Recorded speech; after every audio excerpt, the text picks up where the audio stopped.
What "that can't happen to me" thing happened to you? He came over that night like he always did. My sister had gone to visit her mom for a few days with their baby, so he was staying at our house for company. He and my dad were close, closer than most in-laws. They watched baseball together, argued over politics, shared beers in the garage. That night, he sat at the kitchen table with me and asked if I could make chicken and dumplings tomorrow.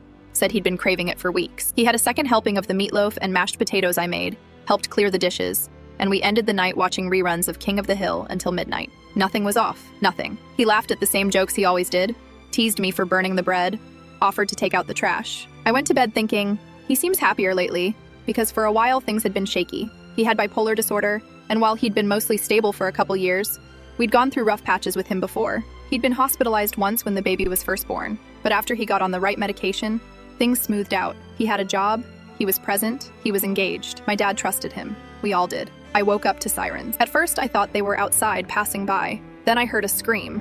Not a startled yelp, an animal noise. My mother. I ran downstairs barefoot, half asleep, not processing what I was seeing. My father was in his recliner, slumped over. Blood soaked the side of his head and chest. My brother-in-law was on the floor a few feet away, a gun by his side, the back of his skull gone. For the first 30 seconds, I couldn't move. I thought it was some kind of mistake, that they'd both be fine, that this wasn't real. My mom was shaking, screaming. I grabbed her and we backed away. The police came in maybe a minute later. One of the neighbors must have called. I don't even know if I ever dialed 911 myself. It's all a blur now. The investigation was quick. The note in his bag was even quicker to confirm. Pages of spiraling thoughts, paranoid delusions. He believed my dad was conspiring against him, that my sister and the baby were going to be taken away, that we were all in on it. The note was scrawled in his handwriting but disjointed, like it was written during a storm inside his head. One page was entirely numbers and nonsense words. He had stopped taking his meds 3 weeks earlier.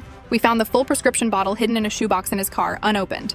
He told his therapist he was doing fine, told us everything was good, that he felt more clear than ever. We believed him. My sister found out while she was still 2 hours away. I had to call her. I told her not to drive and she screamed at me through the phone until I got the words out. Then she went silent, just breathing, heavy and slow for a full minute. I didn't hear from her again until the next day when our uncle picked her up and brought her to us. The funeral was surreal. 2 caskets. My father, who spent his life working doubles, never missed a mortgage payment, and called my mom Babe, even after 35 years. And my brother-in-law, who we thought we had saved. The father of my niece, who played guitar, who always offered to mow the lawn when he visited, who hugged my dad goodnight after the game like nothing was wrong. We stopped using the recliner. Eventually, we threw it out. My mom moved in with my aunt a few months later. Couldn't stay in the house. Sometimes I make chicken and dumplings. I still can't believe he asked for that the night before. Like it was just a normal day. Like he wasn't already gone.